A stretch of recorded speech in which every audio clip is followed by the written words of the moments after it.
Poche ore fa Fractal ha annunciato l'arrivo di un nuovo prodotto e subito sono partite ovviamente le speculazioni e l'hype sulla rete. Ancora di preciso non si sa di cosa si tratti, però cerchiamo di capirlo assieme.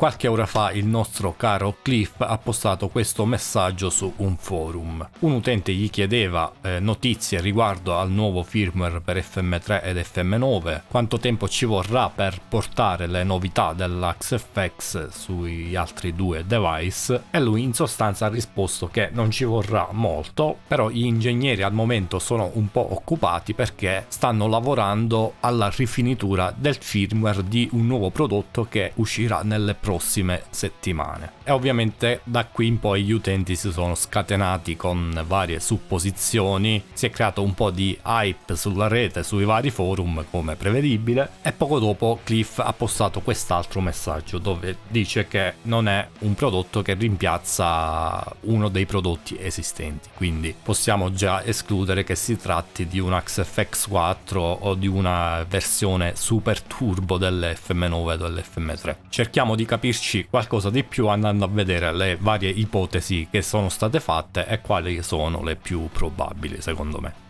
L'ipotesi numero 1 è una cosa che è stata richiesta diverse volte nel tempo da tanti utenti sul forum, ovvero un FM0, sostanzialmente un device identico all'FM3, senza però gli switch e i relativi display, quindi più piccolino, ma sostanzialmente con le stesse specifiche e gli stessi ingressi e uscite. Lo stesso Cliff, tra l'altro, tempo fa aveva detto che un prodotto del genere lo avevano già pensato e che a lui personalmente non sarebbe dispiaciuto, però ne parlava più che altro come un'alternativa all'FM3 e non un prodotto da affiancare all'FM3. E secondo me qui sta la cosa che rende poco probabile che sia questo il nuovo prodotto, perché appunto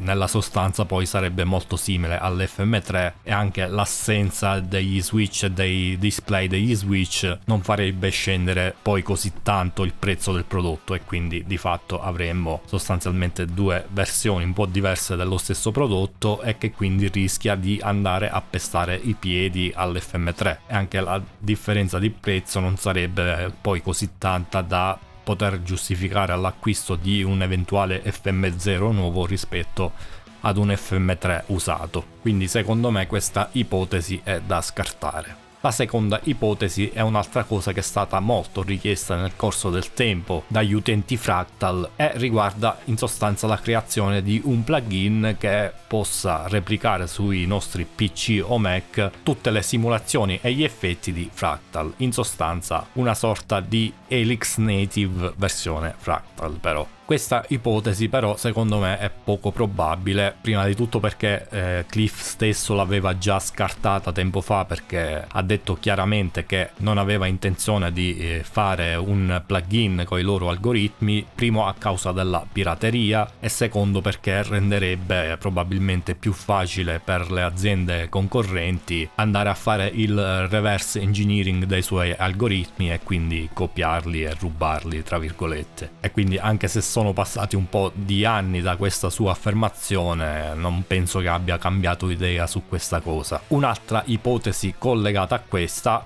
è quella di un'interfaccia audio con un DSP integrato in grado di elaborare gli algoritmi dei vari blocchi di Fractal, potendoli però inserire in una DAW, un po' in linea con quanto fa la Universal Audio con le sue interfacce Apollo. Questo è vero, consentirebbe probabilmente a Fractal di evitare la pirateria e anche il reverse engineering, perché comunque gli algoritmi sarebbero contenuti all'interno del firmware della scheda audio e non come semplice plugin VST. E quindi magari questa ipotesi è un po' più probabile rispetto a quella del plugin nudo e crudo, però secondo me non è nemmeno quella più accreditata, perché comunque considerate che quello dei plugin è un mercato abbastanza saturo ormai. Per la chitarra specialmente ci sono tantissime opzioni che costano anche poco o addirittura gratuite e sono ottime, quindi non so quanto ne valga la pena per un'azienda comunque piccola come Fractal andare ad investire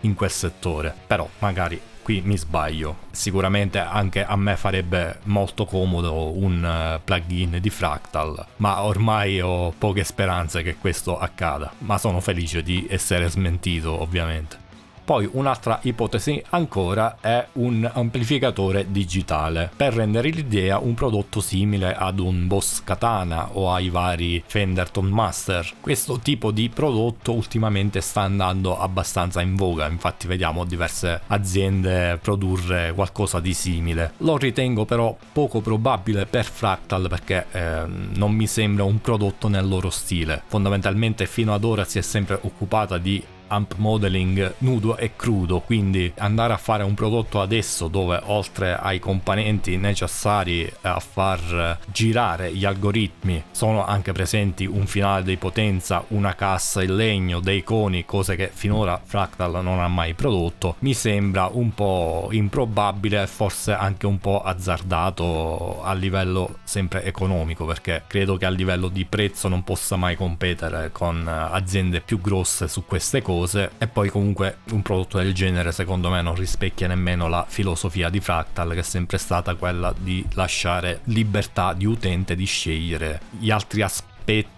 della propria strumentazione che non siano direttamente collegati con il modeler, appunto. Ad esempio pensiamo al fatto che non abbia mai integrato un pedale di espressione nelle proprie pedaliere, non ha mai prodotto una cassa FRFR, un amplificatore. L'unico altro hardware oltre ai pedali di espressione è praticamente l'X-Load, che è un carico reattivo per l'amplificatore, ma per quanto sia sicuramente un prodotto di ottima qualità è probabilmente migliore di tante altre alternative sul mercato, non mi sembra abbia avuto comunque un successo enorme, e quindi proprio per questo motivo non penso che Fractal sia tanto propensa ad investire in settori che si allontanano un po' da quello che è il loro punto forte, cioè il modeling e le simulazioni. E a proposito di X-Load, un'altra delle ipotesi che ho letto in giro è quella di una nuova versione di questo dispositivo. Infatti all'epoca, quando è uscito, Cliff aveva menzionato la possibilità di fare uscire una versione con un IR loader integrato, ma da questa sua affermazione sono ormai passati diversi anni e fino ad ora non si è visto nulla del genere, e penso che questo dipenda principalmente dal numero di vendite dell'X-Load normale, e quindi diciamo che se non si è deciso fino ad ora a farlo, non vedo motivi per cui dovrebbe farlo proprio adesso, anzi ormai ne vedo di meno motivi perché nel frattempo sono uscite diverse alternative. Pensiamo ad esempio all'Oxamp Top Box di Universal Audio o a quello della Boss, che non mi ricordo come si chiama, comunque sostanzialmente è pure quello un carico reattivo che ha varie features, quindi insomma anche questa ipotesi mi sembra poco probabile. Poi c'è un'altra ipotesi ancora che riguarda una cosa che non è strettamente legata al modeling ma complementare, ovvero quella di un finale di potenza, ma in tal caso, visto che comunque nel post parla di firmware, escluderei che si trattasse di un finale di potenza semplice, classico. Magari potrebbe essere un finale di potenza smart, tra virgolette, cioè ad esempio con una funzione che aveva menzionato sempre Cliff qualche tempo fa, ovvero quella di poter misurare in tempo reale la curva di impedenza di una cassa o di un cono, in modo che per chi suona con una cassa vera si possa andare ad aggiungere quell'altro tassello di realismo nel setup. Anche questa però secondo me è un'ipotesi poco probabile. Primo,